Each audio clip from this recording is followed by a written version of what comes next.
Hola, les habla el doctor Héctor Eusebio en el programa Salud Global de Radio Funglode.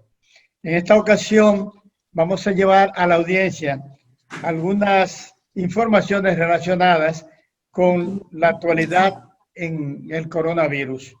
Hemos invitado al doctor Juan Manuel Canela, prestigioso médico obstetra ginecólogo, director del Centro Clínico en La Romana, doctor Canela. Buenas tardes, doctor. Buenas tardes, gracias por la invitación, un placer siempre compartir con uno de los maestros de la ginecología y de Latinoamérica. Muchas gracias, gracias a usted por invitarnos, por aceptar esta invitación. Fíjese, hoy día estamos viviendo una situación muy preocupante con relación a la pandemia del coronavirus. Existe un tremendo temor en la población por el avance de la enfermedad. ¿Nos podría decir más o menos cuál es la situación hoy en nuestro país? La situación en el país no, me gustaría ser optimista, pero no es buena.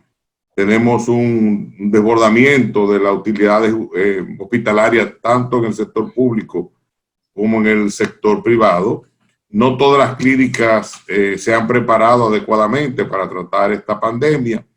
Y no podemos destinar todas las camas privadas ni las públicas para atender solamente pacientes con COVID, porque existen las otras enfermedades y patologías. El número de casos ha crecido de una manera exponencial. Yo le puedo dar un ejemplo de que solamente en el día de hoy se diagnosticaron 56 tomografías sospechosas para COVID en una de nuestras clínicas en la región este del país. Lo que quiere decir que la situación lleva una espiral ascendente que mete miedo porque la realidad es que a pesar de que esta es una patología que ya la gente sabe que no va a morir todo el mundo, tiene una letalidad que ronda el 2, el 3, el 4, en algunos países hasta el 5% de la población. Y eso nos genera pavor, porque usted no sabe si usted va a caer en el número mágico de lo que le va muy bien, que son la inmensa mayoría, o en el número tétrico de los que pasan mucho trabajo y que crean con secuelas crónicas si es que se salvan. Esa es la triste realidad de nuestra situación en la República Dominicana. Y con esa saturación de las clínicas y los hospitales, con la dificultad que tienen las personas para hacerse a la prueba rápida, a PCR, ¿qué se puede recomendar a las personas que hagan en lugar de decirle solamente quédate en casa? Mira, la situación de quédate en casa era una política que surgió su efecto. Si nosotros vemos la curva, hubo un momento en que la curva se aplanó y lucía la cosa muy bien en el país. Ahí empezaron las presiones de los hombres de empresa, la situación política. Se hizo una apertura, yo entiendo que prematura. Eso hizo que la curva, en vez de enlentecerse, se convirtiera prácticamente en un cohete. Hoy en día la curva es prácticamente un cohete espacial ascendente. Y el quédate en casa sigue siendo útil siempre y cuando usted no tenga síntomas. Si usted tiene síntomas, usted debe acudir lo más rápido posible al médico, porque con la lentitud que hay para diagnosticar la prueba PCR, cada vez toma más importancia el cuadro clínico, los laboratorios y el diagnóstico tomográfico de la patología de la neumopatía por COVID, que da un patrón típico que no lo da ninguna otra de las neumonías, y eso permite un diagnóstico temprano. En la experiencia de nosotros que llevamos el grupo Rescue, Punta Cana, La Romana, Puerto Plata y otros hospitales más, diagnosticado más de 2.500 pacientes con COVID. Hay un subregistro terrible. Mucha gente se les reporta, no les vienen a hacer la prueba. En lo que vienen a hacer la prueba ya se van de alta, quedan de ir a las casas y no van a hacerle la prueba a las casas también. Pero gracias a Dios, nosotros hemos desarrollado un algoritmo de pruebas específicas de laboratorio, signos y síntomas clínicos más la tomografía, que permite diagnosticar con una certeza del 97, 98% el cuadro de COVID, sin necesidad de tener la prueba PCR para iniciar el tratamiento. Y eso ha permitido que la tasa de mortalidad en nuestros centros sea muy buena. No es que no se muere nadie, porque el que diga eso está hablando mentira. Sobre todo los pacientes de alto riesgo y con comorbilidades tienen un altísimo riesgo. Por ejemplo, los diabéticos, los hipertensos, los lúpicos, el paciente que usa cortisona crónica, el paciente que tiene enfermedades de tejido conectivo, los nefrópatas. Son todos pacientes que se complican cuando le da el COVID. Y la obesidad incluye ese grupo. Bueno, la obesidad, yo les debo decir que los gorditos son considerados para mí de altísimo riesgo, aunque sean jóvenes. Y otro dato para la juventud, los juqueros. Hemos tenido ya más de 20 casos de muchachitos de menos de 30 años, porque ya cuando a la edad tuya y mía, ya un muchacho de 30 años no lo considera un niño.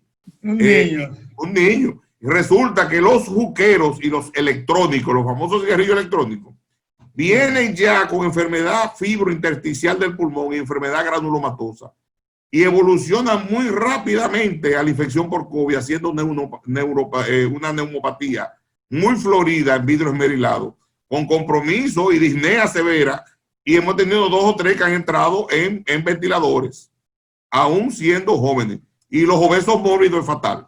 El obeso mórbido evoluciona peor que el viejo. Para mí es la morbilidad número 1 es la obesidad mórbida en este momento. Bueno. Hay algo que hemos estado viendo en los periódicos y en las redes sobre una controversia entre el gobierno de El Salvador y algunos profesionales o gremios de la salud en relación con los kits que están entregando a los pacientes para cuando den positivo o tengan síntomas que incluyen acetaminofén, aspirina, vitamina D, vitamina C, acitromicina, loratadina, zinc, la ivermectina. ¿Cuál es su opinión en ese sentido, doctor? Mire, cada país traza su política sanitaria y el permisismo no de hacer ciertas cosas.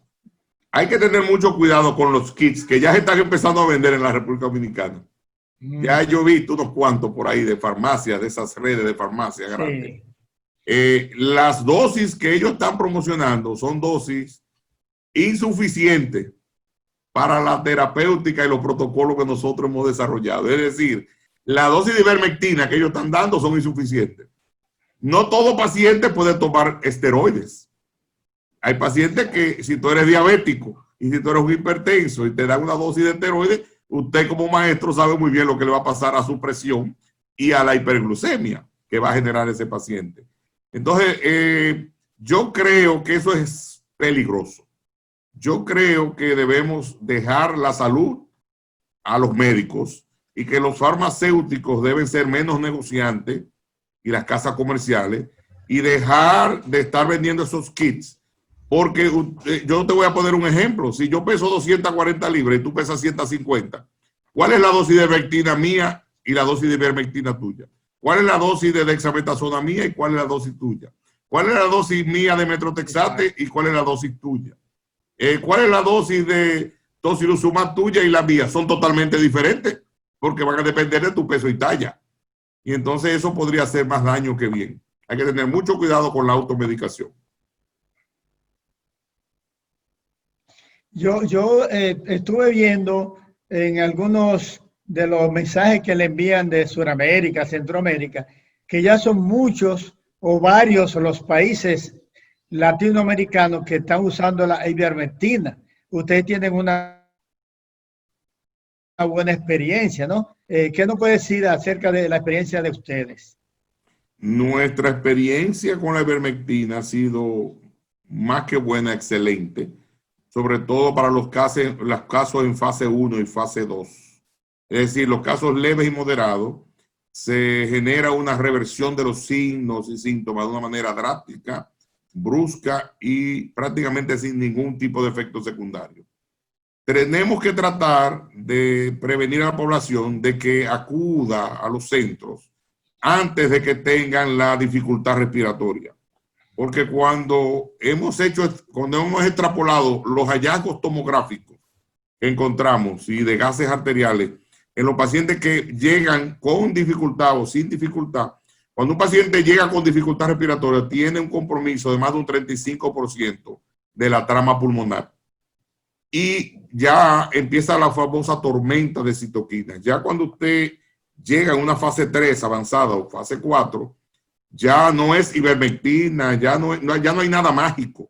Ya hay que hacer un cóctel de cosas para evitar la muerte y evitar la progresión de la enfermedad. Pero la ivermectina sigue siendo para nosotros la primera opción terapéutica para la fase 1 y fase 2, con muy, muy buenos resultados hasta ahora.